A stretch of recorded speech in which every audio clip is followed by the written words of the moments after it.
Well, hi, it's Pastor Al here. I'm happy to be back, and this time without COVID, although if you just watching this online, you probably didn't know any different. But you know, the corgi back there is no longer wearing his mask. I got to give him a name sometime, so we'll have to figure that out. The thing about dogs is that dogs are sometimes easily fooled. And let me show you a little video of a couple of dogs that find themselves easily fooled by their masters.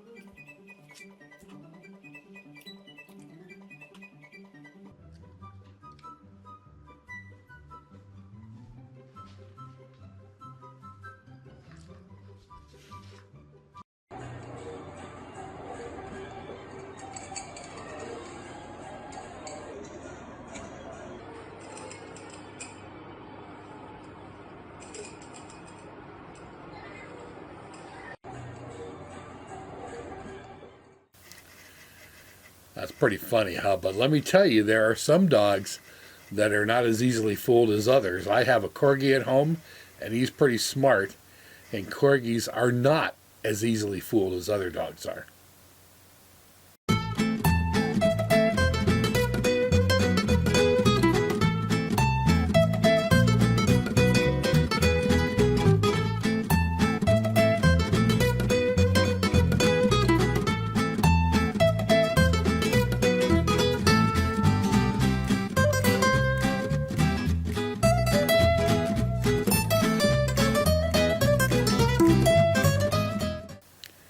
Yeah, that corgi figured it out pretty quick, huh?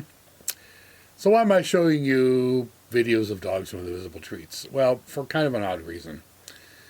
Some of you may know that I was gone for a couple of weeks. I'd taken a group of people to Israel, the place where most of the things that happened in the Bible happened, to go there and tour around and see stuff. And one of the reasons I do this is not just for people to have a nice trip or to see scenic locations.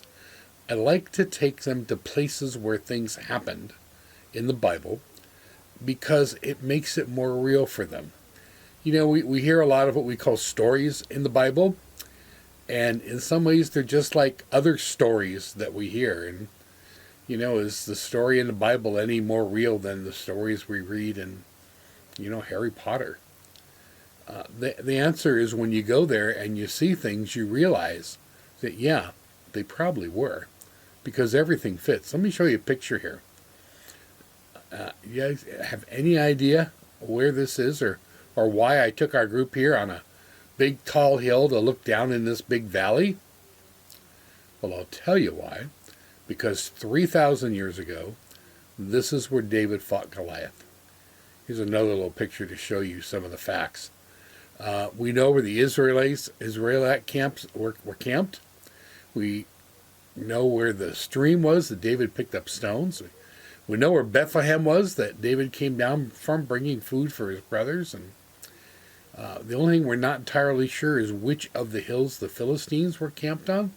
There are 2, maybe 3 good locations, but they would be on the far right side of these pictures. And the valley down in between is where Goliath would come out and taunt the Israelites every day. And that's where one day David came down there, took his very deadly weapon, a sling, put a rock in his forehead, and then cut his head off with his own sword. When you go there and you look at it, part of you just says, wow. I mean, I know the story, but this is where it happened, and somewhere deep inside of you it feels a little more real. Now, you can't go to everywhere where things in the Bible happen. And I get that not everybody gets to go to Israel in their life. God hopes that we have faith to believe what we read in the Bible is true. But I just want to tell you that you need in your own head to realize that the stories you read in the Bible are, for the most part, not just stories like other stories. They're stories about things that really happen. You can go there and you can see the land and you can walk in the space and you can imagine exactly how things happen, because the stuff, even 2,000 or 3,000 years later, still fits what we read in the Bible.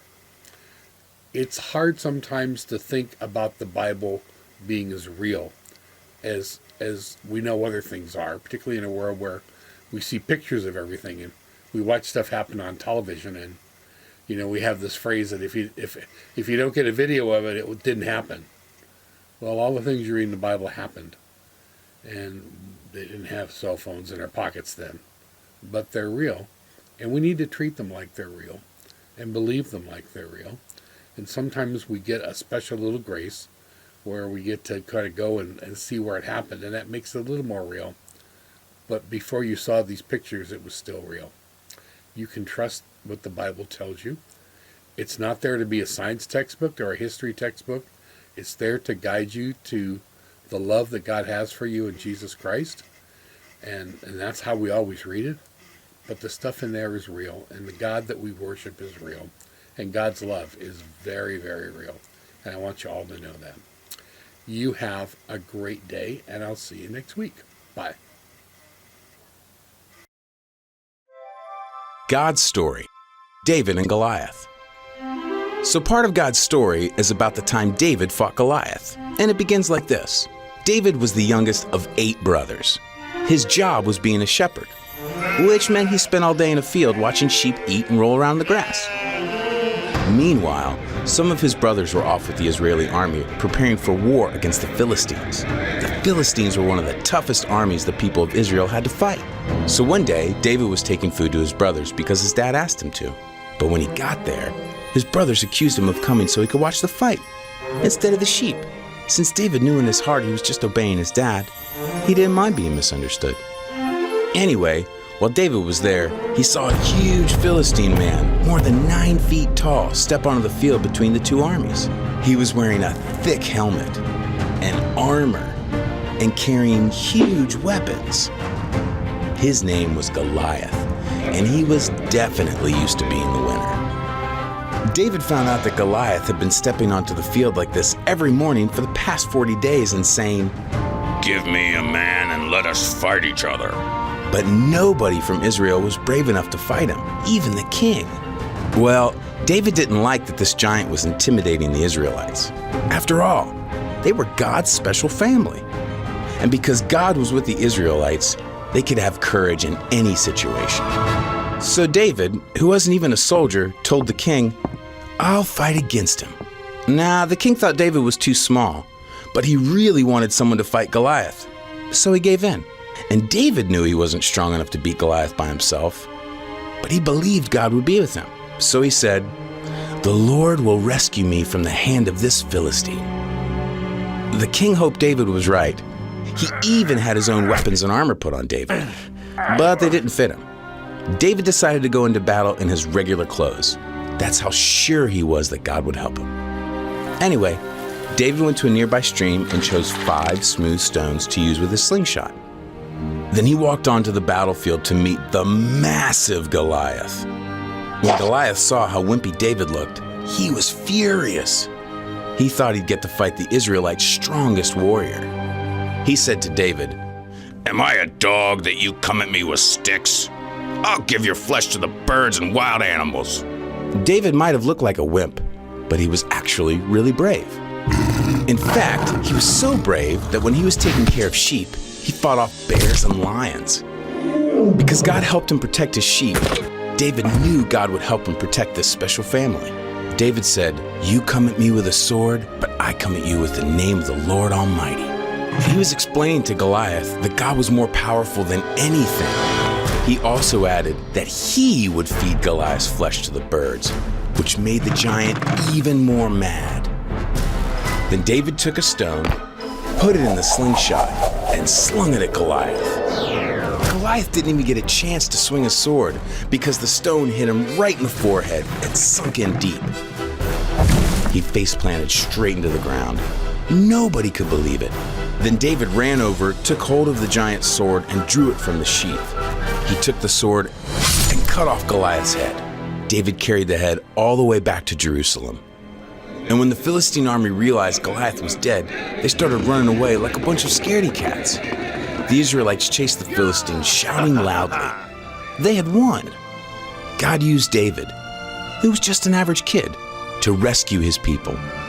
And that's the story of David and Goliath. So, in case you missed it, here's the quick version.